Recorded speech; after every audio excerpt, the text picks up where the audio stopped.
आज का हमारा क्वेश्चन है manufacture of sodium metal from fused NaCl। पिघले हुए सोडियम क्लोराइड से सोडियम मेटल की तैयारी। तो चले हम अपने क्वेश्चन की तरफ चलते हैं। On the industrial scale molten sodium metal is obtained by the electrolysis of fused NaCl in the down cells. सनती पैमाने पर सोडियम मेटल पिघले हुए सोडियम क्लोराइड की डाउन सेल्स में इलेक्ट्रोलाइसिस के जरिए तैयार की जाती है। This electrolytic cell is a circular furnace. In the centre there is a large block of graphite which act as anode, while cathode around it is made of iron। ये electrolytic cell एक circular furnace की तरह होता है। इसके दरमियान में graphite का एक बड़ा टुकड़ा होता है जो एनोड के तौर पर काम करता है, जबकि इसके इर्द गिर्द जो है आयरन का कैथोड होता है। जिस तरह आप देखें ये डायग्राम में देख सकते हैं, ये दरमियान में यहाँ पे देखें ये कार्बन मीन्स ग्रेफाइट का यहाँ पे ये एनोड पड़ा हुआ है। इसी तरह यहाँ पे देखें, यहाँ पे आयरन का यहाँ पे क्या होता है, यहाँ पे इसके इर्द गिर्द आयरन का क्या होता है, कैथोड होता है। यानी कि ये ग्रेफाइट के एनोड के इर्द गिर्द आयरन का क्या होता है, यहाँ पे कैथोड होता है। इसी तरह यहाँ पे स्टील की एक जाली भी पड़ी होती है, स्टील स्क्रीन। तो वो क्या करती है, वो सोडियम और क्लोरीन को मिलने नहीं देती, उनकी इंटरमिक्सिंग से उनको रोके रखती है। अब हम देखते हैं कि ये काम कैसे करता है। पिघला हुआ सोडियम क्लोराइड सोडियम आयन और क्लोराइड आयन पैदा करता है which migrate to their respective electrodes on the passage of electric current. जो करंट गुजरने पर अपने मुतलका इलेक्ट्रोड पर चले जाते हैं। The electrodes are separated by steel gauze to prevent the contact between the products. इन इलेक्ट्रोड्स को यानी कि एनोड और कैथोड को आप स्टील की जाली के जरिए अलग भी रखते हैं ताकि ये प्रोडक्ट्स आपस में मिल ना सकें। तो यहाँ पर क्या होता है कि ये सोडियम आयन जिसको आप केटाइन कहते हैं, जिसके ऊपर पॉजिटिव चार्ज होता है, ये कहाँ पे चला जाता है, ये चला जाएगा जनाब कैथोड पे, और वहां पे जाके ये रिड्यूस होकर सोडियम में तब्दील हो जाएगा।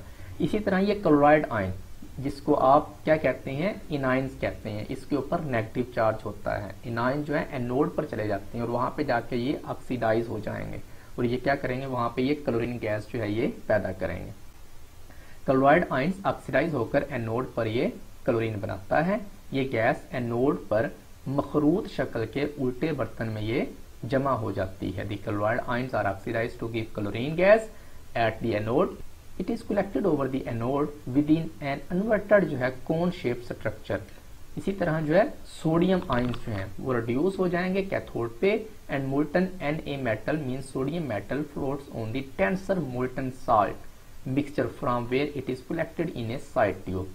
और पिघली हुई सोडियम मेटल जो है पिघले हुए नमक के भारी मिक्सचर पर तैरती रहती है, जहां इसे एक ट्यूब में क्या कर लिया जाता है, इकट्ठा कर लिया जाता है। जैसे आप यहाँ डायग्राम में देख सकते हैं कि ये क्लोरीन गैस मखरूत शक्ल के बर्तन में जमा होती जा रही है, जहां से इसको अलग कर लिया जाता है, इकट्ठा कर लिया जाता है।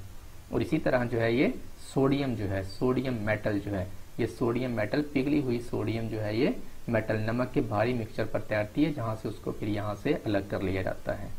अब हम देखते हैं कि इसमें रिएक्शन किस तरह होते हैं। अभी हमने पढ़ा कि मोल्टन NaCl होता है, ये आयोनाइज होता है, एज ए सोडियम आयंस बनाता है ये, और साथ क्या करता है, ये क्लोराइड आयंस बनाता है। तो half cell reaction at anode पे क्या होगा कि क्लोराइड आयंस आएंगे, वो यहाँ पे ऑक्सीडाइज होंगे और ये क्लोरीन गैस में कन्वर्ट हो जाएंगे। यानी कि क्लोराइड का एक आयन आएगा, वो एक इलेक्ट्रॉन खारिज करेगा तो एक क्लोरीन का एटम बनाएगा। दो क्लोराइड आयंस आएंगे तो वो दो इलेक्ट्रॉन खारिज करके क्लोरीन का एक मॉलिक्यूल बना देंगे। तो ये क्लोरीन आपको कहाँ पे मिली है, ये आपको एनोड पे मिलेगी। इसी तरह half cell reaction at cathode पे क्या होगा कि सोडियम आयंस वहां पे आएंगे, आके वो वहां पे रिड्यूस हो जाएंगे और ये सोडियम जो है ये मेटल में कन्वर्ट हो जाएंगे। तो सोडियम आपको कहाँ पे मिल रही है, सोडियम आपको कैथोड पे मिलती है। तो overall galvanic reaction is the sum of these two half cell reaction, यानी कि NaCl जो है ये फ्यूज्ड NaCl ये कन्वर्ट हो जाता है जब आप इसमें से इलेक्ट्रिसिटी पास करते हैं क्लोरीन गैस में, और सोडियम जो है ये मेटल में, पिघली हुई सोडियम मेटल में। ऐसे देखिए आप ये डायग्राम में देख सकते हैं, सोडियम मेटल को आप यहाँ से अलग करेंगे और ये क्लोरीन गैस जो है ये क्लोरीन गैस यहाँ पे एनोड पर मखरूत शक्ल के उल्टे बर्तन में जमा हो जाती है, जहाँ से इसको फिर अलग कर लिया जाता है।